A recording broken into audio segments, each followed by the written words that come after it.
ಒಂದು ತಿಂಗಳ ಬಳಿಕ ಪ್ರಜ್ವಲ್ ರೇವಣ್ಣ ಪ್ರತ್ಯಕ್ಷ ಆಗಿದ್ದು ಎಲ್ಲಿಂದ ಗೊತ್ತಾ? ತಾತನ ಎಚ್ಚರಿಕೆಗೆ ಬೆಚ್ಚಿ ವಾಪಸ್ ಬರ್ತಿದ್ದಾರಾ ಪ್ರಜ್ವಲ್ ರೇವಣ್ಣ? ರಾಹುಲ್ ಆ ಹೇಳಿಕೆ ಖಿನ್ನತೆಗೆ ಹೋಗಿದ್ದೆ, ಪ್ರಜ್ವಲ್ ಹೇಳಿದ್ದೇನು? ಹಾಸನದ ಕೆಲ ಶಕ್ತಿಗಳಿಂದ ಪಿತೂರಿ, ಪ್ರಜ್ವಲ್ ಹೇಳಿದ್ಯಾರಿಗೆ? ವಿಚಾರಣೆಗೂ ಬರೋ ಮೊದಲೇ ಅರೆಸ್ಟ್ ಆಗ್ತಾರಾ ಪ್ರಜ್ವಲ್? ಇದು ಈ ಹೊತ್ತಿನ ವಿಶೇಷ ಪ್ರಜ್ವಲ್ ಫ್ರೈಡೇ ಸೀಕ್ರೆಟ್. ಪ್ರಜ್ವಲ್ ರೇವಣ್ಣ ಎಲ್ಲಿ? ಇದು ಕಳೆದ ಒಂದು ತಿಂಗಳಿನಿಂದ ಅತಿ ದೊಡ್ಡ ಪ್ರಶ್ನೆಯಾಗಿತ್ತು. ಏಪ್ರಿಲ್ 26ರಂದು ಹಾಸನದಲ್ಲಿ ಮತದಾನ ಮಾಡಿ ಹೋದವರು ಆಮೇಲೆ ಎಲ್ಲಿ ಹೋದ್ರು ಅನ್ನೋದೇ ಗೊತ್ತಾಗಿರಲಿಲ್ಲ. ಇತ್ತ ಅವರ ಮೇಲೆ ಸಾಲು ಸಾಲು ಆರೋಪಗಳು, ತನಿಖೆಗಳು ನಡೀತಾ ಇದ್ರು. ಪ್ರಜ್ವಲ್ ರ ಸುಳಿವೇ ಇರಲಿಲ್ಲ.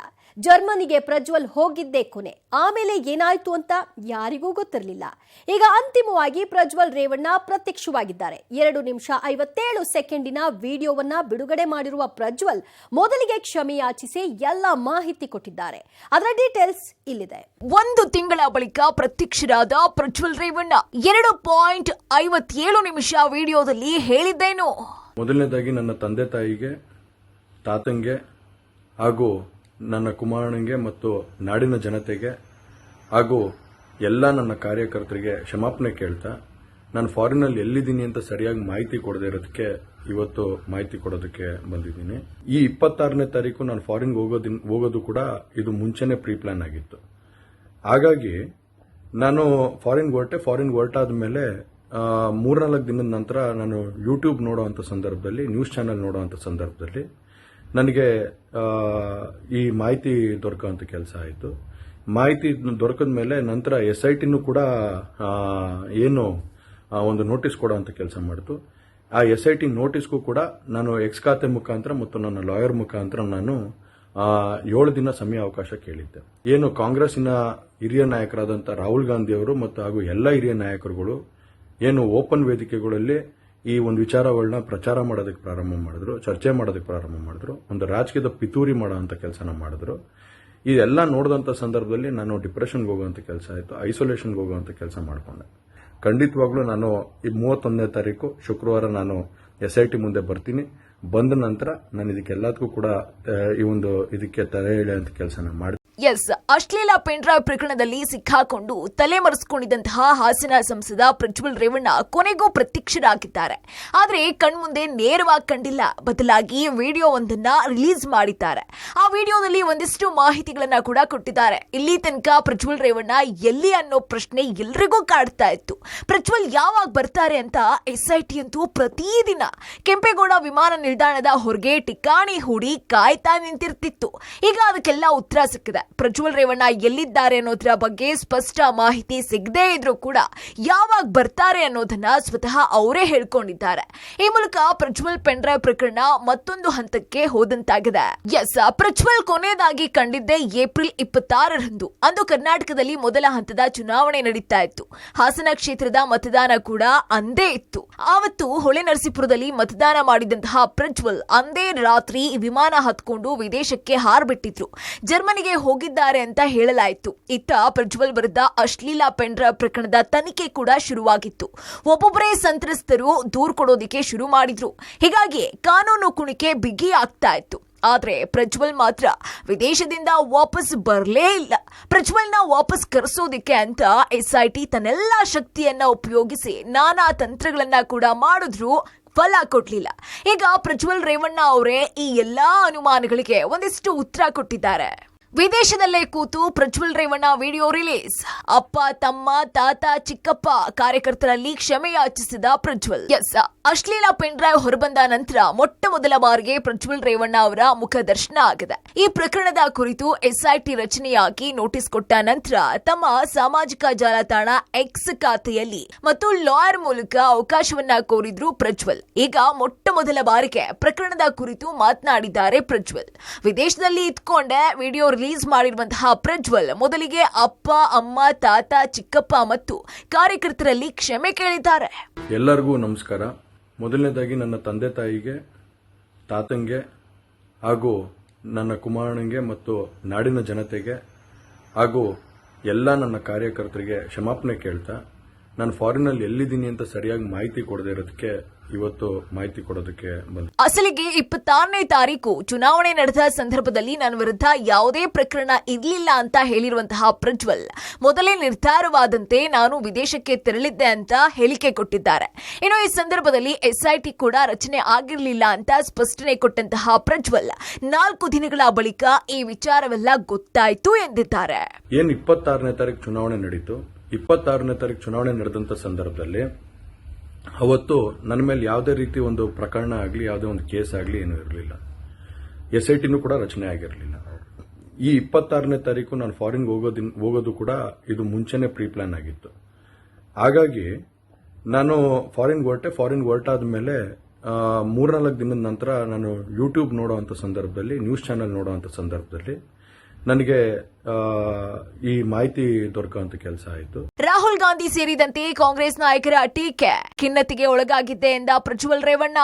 ತಾನು ವಿದೇಶಕ್ಕೆ ಹೋಗೋ ವೇಳೆ ಯಾವ ಪ್ರಕರಣವೂ ಇರಲಿಲ್ಲ ಅಂತ ಹೇಳಿರುವಂತಹ ಪ್ರಜ್ವಲ್ ರೇವಣ್ಣ ವಿಚಾರ ಗೊತ್ತಾದ ಕೂಡಲೇ ಲಾಯರ್ ಮೂಲಕ ಟೈಮ್ ಅನ್ನ ಕೇಳಿದ್ದಾಗಿ ತಿಳಿಸಿದ್ದಾರೆ. ಮಾಹಿತಿ ದೊರಕದ ಮೇಲೆ ನಂತರ ಎಸ್ಐಟಿನೂ ಕೂಡ ಏನು ಒಂದು ನೋಟಿಸ್ ಕೊಡುವಂತ ಕೆಲಸ ಮಾಡಿತು. ಆ ಎಸ್ಐಟಿ ನೋಟಿಸ್ಗೂ ಕೂಡ ನಾನು ಎಕ್ಸ್ ಖಾತೆ ಮುಖಾಂತರ ಮತ್ತು ನನ್ನ ಲಾಯರ್ ಮುಖಾಂತರ ನಾನು 7 ದಿನ ಸಮಯಾವಕಾಶ ಕೇಳಿದ್ದೆ. ಹೀಗೆ ವಿಚಾರಣೆಗೆ ಹಾಜರಾಗೋದಕ್ಕೆ ಸಮಯಾವಕಾಶ ಕೇಳಿದ ಬಳಿಕ ಈ ವಿಚಾರ ಚುನಾವಣೆಯಲ್ಲಿ ಅಸ್ತ್ರವಾಗಿ ಬಳಕೆಯಾಗಿತ್ತು. ರಾಹುಲ್ ಗಾಂಧಿ ಪ್ರಚಾರದ ವೇದಿಕೆಯಲ್ಲಿ ಪ್ರಜ್ವಲ್ ರೇವಣ್ಣ ವಿರುದ್ಧ ಗಂಭೀರ ಆರೋಪ ಮಾಡಿದ್ರು. ಪ್ರಜ್ವಲ್ 400 ಮಹಿಳೆಯರ ಮೇಲೆ ಅತ್ಯಾಚಾರ ಮಾಡಿದ್ದಾರೆ ಅಂತ ಸ್ಟೇಟ್ಮೆಂಟ್ ಕೂಡ ಕೊಟ್ರು. ಇತರೆ ಕಾಂಗ್ರೆಸ್ ನಾಯಕರು ಕೂಡ ಪ್ರಜ್ವಲ್ ವಿರುದ್ಧ ಕಟು ಟೀಕೆಗಳನ್ನ ಮಾಡೋದಕ್ಕೆ ಶುರು ಮಾಡಿದ್ರು. ಇದರಿಂದ ನಾನು ಖಿನ್ನತೆಗೆ ಒಳಗಾಗಿದ್ದೆ ಅಂತ ಸ್ವತಃ ಪ್ರಜ್ವಲ್ ಹೇಳಿದ್ದಾರೆ. 7 ದಿನ ಸಮಯಾವಕಾಶ ಕೇಳದ ಮೇಲೆ ಕೂಡ ಅದು ಮಾರನೇ ದಿನನೇ ಏನು ಕಾಂಗ್ರೆಸ್ಸಿನ ಹಿರಿಯ ನಾಯಕರಾದಂಥ ರಾಹುಲ್ ಗಾಂಧಿ ಅವರು ಮತ್ತು ಹಾಗೂ ಎಲ್ಲ ಹಿರಿಯ ನಾಯಕರುಗಳು ಏನು ಓಪನ್ ವೇದಿಕೆಗಳಲ್ಲಿ ಈ ಒಂದು ವಿಚಾರಗಳನ್ನ ಪ್ರಚಾರ ಮಾಡೋದಕ್ಕೆ ಪ್ರಾರಂಭ ಮಾಡಿದ್ರು, ಚರ್ಚೆ ಮಾಡೋದಕ್ಕೆ ಪ್ರಾರಂಭ ಮಾಡಿದ್ರು, ಒಂದು ರಾಜಕೀಯದ ಪಿತೂರಿ ಮಾಡೋಂಥ ಕೆಲಸನ ಮಾಡಿದ್ರು. ಇದೆಲ್ಲ ನೋಡಿದಂಥ ಸಂದರ್ಭದಲ್ಲಿ ನಾನು ಡಿಪ್ರೆಷನ್ಗೆ ಹೋಗುವಂಥ ಕೆಲಸ ಆಯಿತು, ಐಸೋಲೇಷನ್ಗೆ ಹೋಗುವಂಥ ಕೆಲಸ ಮಾಡಿಕೊಂಡೆ. ಹಾಗಾಗಿ ನಾನು ಮೊದಲನೇದಾಗಿ ನಿಮ್ಮೆಲ್ಲರನ್ನೂ ಕ್ಷಮಾಪಣೆ ಕೇಳಿದೆ, ದಯವಿಟ್ಟು ಕ್ಷಮಿಸಿ ಅಂತ ಕೇಳಿದೆ. ನನ್ನ ವಿರುದ್ಧ ರಾಜಕೀಯ ಪಿತೂರಿ, ಹಾಸನದಲ್ಲೂ ಕೆಲ ಶಕ್ತಿಗಳಿಂದ ಸಂಚು. 2.57 ಸೆಕೆಂಡಿನ ವಿಡಿಯೋ ಮಾಡಿಬಿಟ್ಟಿರುವಂತಹ ಪ್ರಜ್ವಲ್ ರೇವಣ್ಣ ಮೊದಲ ಅರ್ಥದಲ್ಲಿ ನಾನು ಯಾಕೆ ಹೋದೆ, ಯಾಕೆ ವಾಪಸ್ ಬರಲಿಲ್ಲ ಅನ್ನೋದ್ರ ಕುರಿತಾಗಿ ಮಾತನಾಡಿದ್ದಾರೆ. ಅದಾದ ಬಳಿಕ ರಾಜಕೀಯ ಷಡ್ಯಂತ್ರದ ಕುರಿತು ಒಂದಷ್ಟು ವಿಚಾರವನ್ನ ಹೇಳಿದ್ದಾರೆ. ಹಾಸನದಲ್ಲಿ ಕೆಲವೊಂದು ಶಕ್ತಿಗಳು ಸೇರಿ ನನ್ನ ವಿರುದ್ಧ ಪಿತೂರಿ ಮಾಡಿವೆ ಅನ್ನೋ ಗಂಭೀರ ಆರೋಪವನ್ನು ಕೂಡ ಪ್ರಜ್ವಲ್ ಇದೇ ಸಂದರ್ಭದಲ್ಲಿ ಉಲ್ಲೇಖಿಸಿದ್ದಾರೆ. ಅದಾದ ನಂತರ ಹಾಸನಲ್ಲೂ ಕೂಡ ಕೆಲವು ಶಕ್ತಿಗಳು ಎಲ್ಲ ಒಟ್ಟಿಗೆ ಸೇರ್ಕೊಂಡು ಇವತ್ತು ನನ್ನ ಮೇಲೆ ರಾಜಕೀಯದ ಒಂದು ಪಿತೂರಿ ಮಾಡುವಂತ ಕೆಲಸ ಮಾಡುವಂಥದ್ದು ಇರ್ಬೋದು. ರಾಜಕೀಯವಾಗಿ ನಾನು ಏನು ಬೆಳೀತಾ ಇದ್ದೀನಿ, ನನ್ನ ಕುಗ್ಗಿಸ್ಬೇಕು ಅನ್ನೋ ಒಂದು ರೀತಿಯಲ್ಲಿ ಇವತ್ತು ಏನೇನೋ ಒಂದು ಪ್ರಕರಣಗಳಲ್ಲಿ ಅವರು ಎಲ್ಲರೂ ಕೂಡ ಒಂದು ಭಾಗಿಯಾಗುವಂತ ಕೆಲಸಗಳನ್ನ ಮಾಡಿಕೊಂಡ್ರು. ಹಾಗಾಗಿ ಇವನ್ನೆಲ್ಲ ನೋಡಿದಂತ ಸಂದರ್ಭದಲ್ಲಿ ಇದ್ದಿದ್ದು ಇನ್ನ ಒಂದು ಆಘಾತ ಆಗುವಂತ ಕೆಲಸ ಆಗಿ ನಾನೇ ಒಂಚೂರು ದೂರ ಇದ್ದೆ. ಒಂದ್ ಕಡೆ ರಾಜಕೀಯ ವೇದಿಕೆಯಲ್ಲಿ ಕಟು ಟೀಕೆಗಳು, ಮತ್ತೊಂದ್ ಕಡೆ ರಾಜಕೀಯ ಪಿತೂರಿ. ನನ್ನ ರಾಜಕೀಯ ಏಳಿಗೆ ಸಹಿಸೋದಿಕ್ಕೆ ಆಗದೆ ವಿರೋಧಿಗಳು ಷಡ್ಯಂತ್ರ ಮಾಡಿದ್ದಾರೆ ಅಂತ ಆರೋಪಿಸಿರುವಂತಹ ಪ್ರಜ್ವಲ್ ರೇವಣ್ಣ ಇದರಿಂದ ತಾನು ಮತ್ತಷ್ಟು ಆಘಾತಕ್ಕೆ ಒಳಗಾದೆ ಅಂತ ತಿಳಿಸಿದ್ದಾರೆ. ಜೊತೆಗೆ ಇದೇ ಕಾರಣಕ್ಕಾಗಿನೇ ಎಲ್ಲರಿಂದಾನೂ ನಾನು ದೂರ ಇದ್ದೆ ಅಂತಾನೂ ಕೂಡ ಸ್ಪಷ್ಟೀಕರಣ ಕೊಟ್ಟಿದ್ದಾರೆ. ಶುಕ್ರವಾರ 10 ಗಂಟೆಗೆ ಎಸ್ಐಟಿ ಮುಂದೆ ಹಾಜರಾಗ್ತೇನೆ, ನನ್ನ ಮೇಲಿರೋದು ಸುಳ್ಳು ಪ್ರಕರಣಗಳು. ಪ್ರಜ್ವಲ್ ರೇವಣ್ಣ ವಿರುದ್ಧ ಲೈಂಗಿಕ ಕಿರುಕುಳ ಮತ್ತು ಅತ್ಯಾಚಾರದ ಆರೋಪ ಇದೆ. 16 ಮಹಿಳೆಯರನ್ನ ಬಳಸಿಕೊಂಡಿರುವಂತಹ ಆರೋಪನೂ ಇದೆ. ಹೀಗಾಗಿನೇ ರಾಜ್ಯ ಸರ್ಕಾರ ಪ್ರಜ್ವಲ್ ರೇವಣ್ಣ ಅವರದ್ದು ಅಂತ ಹೇಳಲಾಗ್ತಾ ಇರುವಂತಹ ಅಶ್ಲೀಲ ಪೆನ್ ಡ್ರೈವ್ ಪ್ರಕರಣದ ತನಿಖೆಯನ್ನ ಎಸ್ಐಟಿಗೆ ಕೊಟ್ಟಿತ್ತು. ಇಲ್ಲಿ ತನಕ 3 ಬಾರಿ ಪ್ರಜ್ವಲ್ ರೇವಣ್ಣಗೆ ಎಸ್ಐಟಿ ನೋಟಿಸ್ ಕೊಟ್ಟಿದೆ. ಆದ್ರೆ ವಿಚಾರಣೆಗೆ ಹಾಜರಾಗಿರಲಿಲ್ಲ. ವಿದೇಶದಿಂದ ಪ್ರಜ್ವಲ್ ಯಾವಾಗ ಬರ್ತಾರೆ ಅನ್ನೋದೇ ದೊಡ್ಡ ಪ್ರಶ್ನೆಯಾಗಿತ್ತು. ಈಗ ಅದಕ್ಕೂ ಕೂಡ ಆನ್ಸರ್ ಸಿಕ್ಕಿದೆ. ಯಾರು ಕೂಡ ಇದ್ರ ಬಗ್ಗೆ ತಪ್ಪು ತಿಳಿಯೋದು ಬೇಡ. ನಾನೇ ಖುದ್ದಾಗಿ ಶುಕ್ರವಾರ ಏನು 31ನೇ ತಾರೀಕು 10 ಗಂಟೆಗೆ ಎಸ್ಐಟಿ ಮುಖಾಂತರ ಎಸ್ಐಟಿ ಮುಂದೆ ಬಂದು ನಾನು ಸಂಪೂರ್ಣ ಈ ಇನ್ವೆಸ್ಟಿಗೇಷನ್ಗೆ ಸಹಕಾರ ಕೊಡೋ ಮುಖಾಂತರ ನಾನು ಇದಕ್ಕೆ ಸರಿಯಾದ ರೀತಿಯಲ್ಲಿ ಉತ್ತರ ಕೊಡುವಂತ ಕೆಲಸನ ಮಾಡ್ತೀನಿ. ಹಾಗೆ ನ್ಯಾಯಾಲಯದ ಮೇಲೆ ನನಗೆ ನಂಬಿಕೆ ಇದೆ. ಖಂಡಿತವಾಗ್ಲೂ ಕೂಡ ನಾನು ಈ ಒಂದು ಏನು ಸುಳ್ಳಿನ ಪ್ರಕರಣಗಳಿದಾವೆ, ಈ ಸುಳ್ಳು ಪ್ರಕರಣದಿಂದ ಆಚೆ ಬರೋಂಥ ಕೆಲಸನ ನ್ಯಾಯಾಲಯದ ಮುಖಾಂತರನೇ ಮಾಡ್ಕೋತೀನಿ ಅನ್ನೋ ಒಂದು ನಂಬಿಕೆ ನನ್ನಲ್ಲಿ ಏನಿದೆ. ಹಾಗೂ ದೇವರ ಆಶೀರ್ವಾದ ಮತ್ತು ಜನರ ಆಶೀರ್ವಾದ, ನನ್ನ ಕುಟುಂಬದ ಆಶೀರ್ವಾದ ನನ್ನ ಮೇಲೆ ಇರಲಿ. ಖಂಡಿತವಾಗ್ಲೂ ನಾನು ಈ 31ನೇ ತಾರೀಕು ಶುಕ್ರವಾರ ನಾನು SIT ಮುಂದೆ ಬರ್ತೀನಿ. ಬಂದ ನಂತರ ನಾನು ಇದಕ್ಕೆಲ್ಲದಕ್ಕೂ ಕೂಡ ಈ ಒಂದು ಇದಕ್ಕೆ ತಲೆ ಎಳೆಯುವಂತ ಕೆಲಸನ ಮಾಡ್ತೀನಿ. ನನ್ನ ಮೇಲೆ ನಂಬಿಕೆ ಇರಲಿ ಅಂತ ಹೇಳಿ ನಿಮ್ನೆಲ್ಲರನ್ನೂ ಕೋರ್ತಾ ನಾನು ಧನ್ಯವಾದ ಹೇಳಕ್ ಇಷ್ಟಪಡ್ತೀನಿ. ಪ್ರಜ್ವಲ್ ಎಲ್ಲಿ ಅನ್ನೋ ಪ್ರಶ್ನೆಗೆ ಸ್ಪಷ್ಟ ಉತ್ತರ ಸಿಗದೆ ಇದ್ರೂ ಕೂಡ ಪ್ರಜ್ವಲ್ ಯಾವಾಗ ಬರ್ತಾರೆ ಅನ್ನೋ ಪ್ರಶ್ನೆಗೆ ಉತ್ತರ ಸಿಕ್ಕಿದೆ. ಇದೇ ಮೇ 31 ಶುಕ್ರವಾರ ಬೆಳಿಗ್ಗೆ 10 ಗಂಟೆಗೆ SIT ವಿಚಾರಣೆಗೆ ಹಾಜರಾಗ್ತೇನೆ ಅಂತ ಪ್ರಜ್ವಲ್ ಸ್ಪಷ್ಟವಾಗಿ ನುಡಿದಿದ್ದಾರೆ. ಜೊತೆಗೆ ಇದು ಸುಳ್ಳು ಪ್ರಕರಣ ಅಂತ ಹೇಳಿರುವಂತಹ ಹಾಸನ ಸಂಸದ ನ್ಯಾಯಾಲಯದ ಮೇಲೆ ನಂಬಿಕೆ ಇರೋದಾಗಿ ತಿಳಿಸಿದ್ದಾರೆ.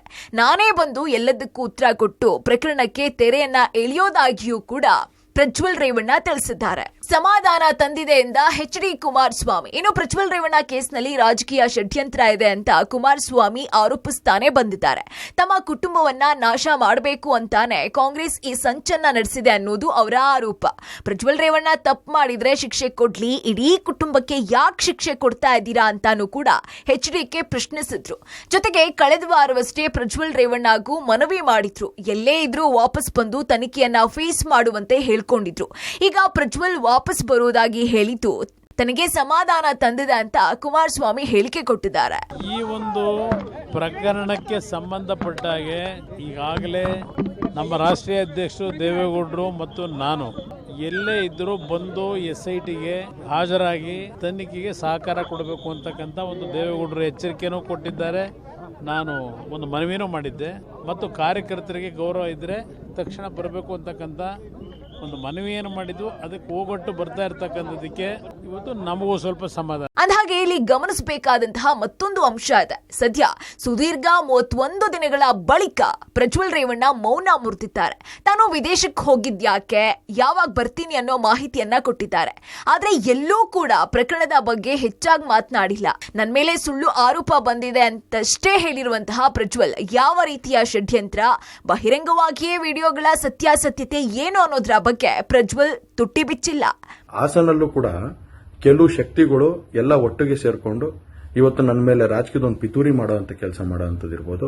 ರಾಜಕೀಯವಾಗಿ ನಾನು ಏನು ಬೆಳೀತಾ ಇದ್ದೀನಿ, ನನ್ನ ಕುಗ್ಗಿಸ್ಬೇಕು ಅನ್ನೋ ಒಂದು ರೀತಿಯಲ್ಲಿ ಇವತ್ತು ಏನೇನೋ ಒಂದು ಪ್ರಕರಣಗಳಲ್ಲಿ ಅವರು ಎಲ್ಲರೂ ಕೂಡ ಒಂದು ಭಾಗಿಯಾಗುವಂತ ಕೆಲಸಗಳನ್ನ ಮಾಡಿಕೊಂಡ್ರು. ಹಾಗಾಗಿ ಇವನ್ನೆಲ್ಲ ನೋಡಿದಂತ ಸಂದರ್ಭದಲ್ಲಿ ಇದ್ದಿದ್ದು ಇನ್ನ ಒಂದು ಆಘಾತ ಆಗುವಂತ ಕೆಲಸ ಆಗಿ ನಾನೇ ಒಂಚೂರು ದೂರ ಇದ್ದೆ. ಹಾಗಾಗಿ ಯಾರು ಕೂಡ ಇದ್ರ ಬಗ್ಗೆ ತಪ್ಪು ತಿಳಿಯೋದು ಬೇಡ. ನಾನೇ ಖುದ್ದಾಗಿ ಶುಕ್ರವಾರ ಏನು 31ನೇ ತಾರೀಕು 10 ಗಂಟೆಗೆ SIT ಮುಖಾಂತರ SIT ಮುಂದೆ ಬಂದು ನಾನು ಸಂಪೂರ್ಣ ಈ ಇನ್ವೆಸ್ಟಿಗೇಷನ್ಗೆ ಸಹಕಾರ ಕೊಡೋ ಮುಖಾಂತರ ನಾನು ಇದಕ್ಕೆ ಸರಿಯಾದ ರೀತಿಯಲ್ಲಿ ಉತ್ತರ ಕೊಡುವಂತ ಕೆಲಸನ ಮಾಡ್ತೀನಿ. ಹಾಗೆ ನ್ಯಾಯಾಲಯದ ಮೇಲೆ ನನಗೆ ನಂಬಿಕೆ ಇದೆ. ಖಂಡಿತವಾಗ್ಲೂ ಕೂಡ ನಾನು ಈ ಒಂದು ಏನು ಸುಳ್ಳಿನ ಪ್ರಕರಣಗಳಿದಾವೆ, ಈ ಸುಳ್ಳು ಪ್ರಕರಣದಿಂದ ಆಚೆ ಬರುವಂತ ಕೆಲಸನ ನ್ಯಾಯಾಲಯದ ಮುಖಾಂತರನೇ ಮಾಡ್ಕೋತೀನಿ ಅನ್ನೋ ಒಂದು ನಂಬಿಕೆ ನನ್ನಲ್ಲಿ ಏನಿದೆ. ಹಾಗೂ ದೇವರ ಆಶೀರ್ವಾದ ಮತ್ತು ಜನರ ಆಶೀರ್ವಾದ, ನನ್ನ ಕುಟುಂಬದ ಆಶೀರ್ವಾದ ನನ್ನ ಮೇಲೆ ಇರಲಿ. ಖಂಡಿತವಾಗ್ಲೂ ನಾನು ಈ 31ನೇ ತಾರೀಕು ಶುಕ್ರವಾರ ನಾನು SIT ಮುಂದೆ ಬರ್ತೀನಿ. ಬಂದ ನಂತರ ನಾನು ಇದಕ್ಕೆಲ್ಲದಕ್ಕೂ ಕೂಡ ಈ ಒಂದು ಇದಕ್ಕೆ ತಲೆ ಎಳೆಯುವಂತ ಕೆಲಸನ ಮಾಡ್ತೀನಿ. ನನ್ನ ಮೇಲೆ ನಂಬಿಕೆ ಇರಲಿ ಅಂತ ಹೇಳಿ ನಿಮ್ನೆಲ್ಲರನ್ನೂ ಕೋರ್ತಾ ನಾನು ಧನ್ಯವಾದ ಹೇಳಕ್ ಇಷ್ಟಪಡ್ತೀನಿ. ಧನ್ಯವಾದ. ಅಂದಹಾಗೆ ಇಷ್ಟು ದಿನ ಸುಮ್ಮನಿದ್ದಂತಹ ಪ್ರಜ್ವಲ್ ಈಗ ವಿಡಿಯೋ ಮೂಲಕ ಬಹಿರಂಗವಾಗಿ ಕಾಣಿಸಿಕೊಂಡಿದ್ದಾರೆ. ವಿಚಾರಣೆಗೂ ಬರೋದಾಗಿ ಹೇಳಿದ್ದಾರೆ. ಇಷ್ಟು ದಿನ ದೂರಾನೇ ಉಳ್ಕೊಂಡಿದ್ದಂತಹ ಪ್ರಜ್ವಲ್ ಈಗ ಮನಸ್ಸನ್ನ ಬದಲಾಯಿಸಿದ್ಯಾಕೆ ಅನ್ನೋದೇ ಸದ್ಯದ ಕುತೂಹಲವಾಗಿದೆ. 1 ತಿಂಗಳ ಬಳಿಕ ಪ್ರತ್ಯಕ್ಷರಾಗಿರುವ ಪ್ರಜ್ವಲ್ ಮೇ 31ಕ್ಕೆ ಬರುವುದಾಗಿ ಹೇಳಿದ್ದಾರೆ. ಇಷ್ಟು ದಿನ ಸಣ್ಣ ಸುಳಿವು ಕೊಡದ ಪ್ರಜ್ವಲ್ ಈಗ ಬಿಲದಿಂದ ಹೊರಬಂದದ್ದೇಕೆ? ತಾತ ಕೊಟ್ಟ ವಾರ್ನಿಂಗ್ಗೆ ಬೆಚ್ಚಿ ಬಿದ್ದು ಭಾರತಕ್ಕೆ ಮರಳುವ ನಿರ್ಧಾರ ಮಾಡಿದ್ರ? ಈ ಕುರಿತ ಡೀಟೇಲ್ಸ್ ಇಲ್ಲಿದೆ. ಪ್ರಜ್ವಲ್ಗೆ ವಾರ್ನಿಂಗ್ ಕೊಟ್ಟಿದ್ದ ದೇವೇಗೌಡರು ಕುಟುಂಬದಿಂದಲೇ ಬಹಿಷ್ಕಾರದ ಎಚ್ಚರಿಕೆ ಕೊಟ್ಟಿದ್ರು. ಏಪ್ರಿಲ್ 26ರಂದು ಮತದಾನ ಮಾಡಿ ಹೋಗಿದ್ದಂತಹ ಪ್ರಜ್ವಲ್ ರೇವಣ್ಣ SIT ನೋಟಿಸ್ ಕೊಟ್ಟರೂ ಕೂಡ ಬಂದಿರಲಿಲ್ಲ. ಇತ್ತ ಒಂದೊಂದೇ ದೌರ್ಜನ್ಯದ ಪ್ರಕರಣಗಳು ದಾಖಲಾಗ್ತಾ ಇದ್ರು ಕೂಡ ತುಟಿಕ್ ಪಿಟಿಕ್ ಅಂದಿರಲಿಲ್ಲ.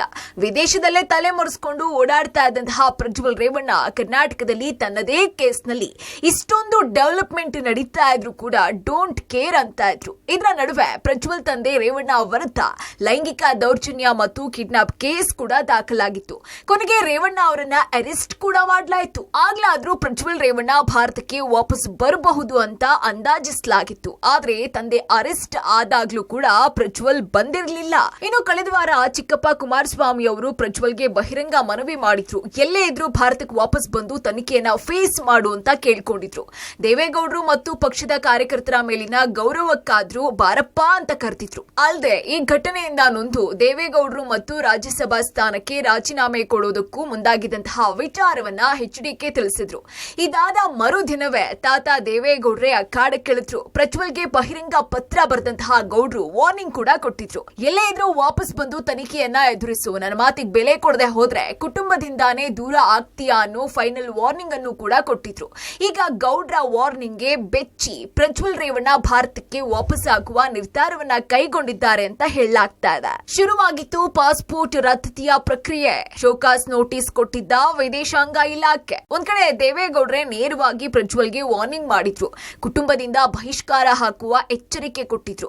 ಮತ್ತೊಂದ್ ಕಡೆ ಕಾನೂನು ಕುಣಿಕೆ ಕೂಡ ಬಿಗಿ ಆಗ್ತಾ ಇತ್ತು. ಈಗಾಗಲೇ ಪ್ರಜ್ವಲ್ ವಿರುದ್ಧ ಬ್ಲೂ ಕಾರ್ನರ್ ನೋಟಿಸ್ ಕೂಡ ಜಾರಿಯಾಗಿದೆ. ಇತ್ತ ವಿದೇಶಾಂಗ ಇಲಾಖೆಗೆ ರಾಜ್ಯ ಪತ್ರ ಬರೆದಿರೋದ್ರಿಂದ ಪ್ರಜ್ವಲ್ ಪಾಸ್ಪೋರ್ಟ್ ರದ್ದತಿಯ ಪ್ರಕ್ರಿಯೆ ಕೂಡ ಶುರುವಾಗಿದೆ. ರೆಡ್ ಕಾರ್ನರ್ ನೋಟಿಸ್ ಕೊಡುವ ಸಾಧ್ಯತೆ ಕೂಡ ಇದೆ. ಅದಕ್ಕೂ ಮೊದಲು ಈ ಕುರಿತಾಗಿ ಪ್ರತಿಕ್ರಿಯೆ ಕೊಡುವಂತೆ ಶೋಕಾಸ್ ನೋಟಿಸ್ ಕೂಡ ಜಾರಿಯಾಗಿದೆ. ಪ್ರಜ್ವಲ್ಗೆ 10 ದಿನಗಳ ಡೆಡ್ಲೈನ್ ಕೂಡ ಕೊಡಲಾಗಿತ್ತು. ಹೀಗಾಗಿ ಯಾವುದೇ ಬಿಲದಲ್ಲಿ ಅಡಗಿದ್ರೂ ಕೂಡ ಹೊರಗೆ ಬರಲೇಬೇಕಾಗಿತ್ತು. ಕಾಂಗ್ರೆಸ್ ವಿರುದ್ಧದ ಆರೋಪಕ್ಕೆ ಡಿಕೆಶಿ ಹೇಳಿದ್ದೇನು, ನನ್ನ ವಿರುದ್ಧ ಕಾಂಗ್ರೆಸ್ ಆರೋಪ ಮಾಡ್ತು, ಹೀಗಾಗಿ ನಾನು ಖಿನ್ನತೆಗೆ ಒಳಗಾಗಿ ದೂರ ಉಳ್ಕೊಂಡ್ಬಿಟ್ಟೆ ಅಂತ ಪ್ರಜ್ವಲ್ ಹೇಳಿದ್ದಾರೆ.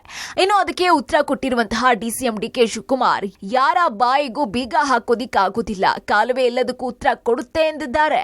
ಅವರು ಏನ್ ಬೇಕಾದ್ರೂ ಹೇಳ್ಕೊಳ್ಳಿ, ಬಾಯಿಗೆ ಯಾರು ಬೀಗ ಹಾಕಕ್ಕಾಗಲ್ಲ, ಏನ್ ಬೇಕಾದ್ರೂ ಮಾತಾಡಿ. ಇತ್ತ ಬಿಜೆಪಿಯ ಆರ್ ಅಶೋಕ್ ಇಷ್ಟು ದಿನ ವಿಳಂಬ ಮಾಡಿದ್ಯಾಕೆ ಅಂತ ಪ್ರಶ್ನಿಸಿದ್ದಾರೆ. ಯಾವತ್ತೋ ಬರಬೇಕಾಗಿತ್ತು, ಲೇಟ್ ಆಗಿ ಬರ್ತಾ ಇದ್ದಾರೆ, ಆದ್ರೂ ಬರ್ಲಿ ಬಿಡಿ ಅಂತ ಆರ್ ಅಶೋಕ್ ತಿಳಿಸಿದ್ದಾರೆ. ಪ್ರಜ್ವಲ್ ರೇವಣ್ಣ ಅವರು ವಿಡಿಯೋ ಬಿಡುಗಡೆ ಮಾಡಿ ನಾನು ಬರ್ತೀನಿ ಅಂತ ಹೇಳಿ, ಬಟ್ ಅವರು ಮುಂಚೆನೆ ಇದನ್ನ ಮಾಡಬೇಕಾಗಿತ್ತು, ಕೆಲಸ ಮುಂಚೆನೆ ಅವರು ಅದನ್ನ ಹೇಳ್ಬೇಕಾಗಿತ್ತು. ಹೇಳಿದ್ರೆ ಅದಕ್ಕೊಂದು ಅರ್ಥ ಆಯ್ತು. ಇದು ಬಹಳ ಟೂ ಲೇಟ್ ಅಂತ ಅನ್ಸುತ್ತೆ. ಆದ್ರೂ ಕೂಡ ಈಗಲಾದ್ರೂ ಹೇಳಿದಾರಲ್ಲ, ಬೇಗ ಬಂದು ಅಟೆಂಡ್ ಆಗಿ, ಕಾನೂನ್ಗಿಂತ ದೊಡ್ಡವರು ಯಾರು ಇಲ್ಲ, ಕಾನೂನು ಪ್ರಕಾರ ಮಾಡ್ಬೇಕು. ಎಲ್ಲರಿಗೂ ಕಣ್ಣು ಕಾಣಿಸ್ತಾ ಇದೆ, ಷಡ್ಯಂತ್ರ ಮಾಡಿರೋದು ನಿಜ. ಯಾರು ಪೆನ್ ಡ್ರೈವ್ ಗಳನ್ನ ಹಂಚಿದ್ದಾರೆ, ಇದುವರೆಗೂ ಅವ್ರನ್ನ ಅರೆಸ್ಟ್ ಮಾಡಿಲ್ಲ. ಶುಕ್ರವಾರ ಬರ್ತೀನಿ ಅಂತ ಪ್ರಜ್ವಲ್ ರೇವಣ್ಣ ಹೇಳಿದ್ದಾರೆ. ಆದ್ರೆ ಅವರನ್ನ ಎಸ್ಐಟಿ ವಿಚಾರಣೆಗೆ ತಾವಾಗಿಯೇ ಬಂದು ಹಾಜರಾಗುವ ಮೊದಲೇ ವಿಮಾನ ನಿಲ್ದಾಣದಲ್ಲೇ ವಶಕ್ಕೆ ಪಡೆಯುವ ಸಾಧ್ಯತೆ ಇದೆ. ಮುಂದೇನಾಗುತ್ತೆ ನೋಡೋಣ. ಏರ್ಪೋರ್ಟ್ ನಲ್ಲೇ ಪ್ರಜ್ವಲ್ ಲಾಕ್ ಆಗ್ತಾರಾ? ಭಾರತಕ್ಕೆ ಬರ್ತಿದ್ದಂತೆ ವಶಕ್ಕೆ ಪಡೆಯುತ್ತಾ ಎಸ್ಐಟಿ? ಎಸ್, ಸದ್ಯ ಪ್ರಜ್ವಲ್ ರೇವಣ್ಣ ತಾವಾಗಿಯೇ ವಿದೇಶದಿಂದ ಬಂದು ಎಸ್ಐಟಿ ವಿಚಾರಣೆಗೆ ಹಾಜರಾಗುವುದಾಗಿ ಹೇಳಿದ್ದಾರೆ. ಶುಕ್ರವಾರ ಬೆಳಿಗ್ಗೆ 10 ಗಂಟೆಗೆ ಬರ್ತೀನಿ ಅಂತಿದ್ದಾರೆ. ಆದ್ರೆ ಇಷ್ಟಕ್ಕೆಲ್ಲ ಎಸ್ಐಟಿ ಅವಕಾಶ ಕೊಡುತ್ತಾ ಅನ್ನೋದೇ ಪ್ರಶ್ನೆ. ಯಾಕಂದ್ರೆ ಈಗಾಗಲೇ ಪ್ರಜ್ವಲ್ ವಿರುದ್ಧ ಲುಕೌಟ್ ನೋಟಿಸ್ ಜಾರಿಯಾಗಿದೆ, ಬ್ಲೂ ಕಾರ್ನರ್ ನೋಟಿಸ್ ಕೂಡ ಜಾರಿಯಾಗಿದೆ. ಹೀಗಾಗಿ ಇಮಿಗ್ರೇಷನ್ ಅಧಿಕಾರಿಗಳೇ ವಿಮಾನ ನಿಲ್ದಾಣದಲ್ಲಿ ಪ್ರಜ್ವಲ್ನ ವಶಕ್ಕೆ ಪಡೆಯುವ ಸಾಧ್ಯತೆಯೂ ಇದೆ. ಎಸ್ಐಟಿ ಅಂತೂ ವಿಮಾನ ನಿಲ್ದಾಣದಲ್ಲೇ ಪ್ರಜ್ವಲ್ಗೆ ಬಲೆ ಬೀಸಿ ಕಾಯ್ತಾ ಇದೆ. ಭಾರತಕ್ಕೆ ಕಾಲಿಡ್ತಾ ಇದ್ದಂತೆ ಪ್ರಜ್ವಲ್ನ ಲಾಕ್ ಮಾಡಿ ವಶಕ್ಕೆ ಪಡೆಯುತ್ತೆ. ಎಸ್, ಶುಕ್ರವಾರ ನಸುಕಿನ ಜಾವ ಪ್ರಜ್ವಲ್ ರೇವಣ್ಣ ವಿದೇಶದಿಂದ ಹಿಂದಿರುಗಬಹುದು. ಕೂಡಲೇ ಅವರನ್ನ ವಶಕ್ಕೆ ಪಡೆಯುವ ಎಸ್ಐಟಿ ಶುಕ್ರವಾರ ಇಡೀ ದಿನ ವಿಚಾರಣೆಯನ್ನ ನಡೆಸಬಹುದು.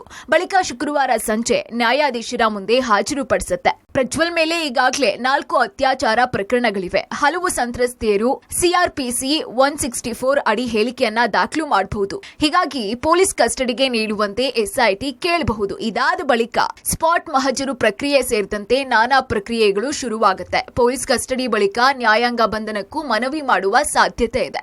ಹೀಗೆ ಪ್ರಜ್ವಲ್ ರೇವಣ್ಣ ಭಾರತಕ್ಕೆ ಕಾಲಿಟ್ಟ ಕ್ಷಣದಿಂದಾನೇ ಕಂಟಕ ಶುರುವಾಗಲಿದೆ.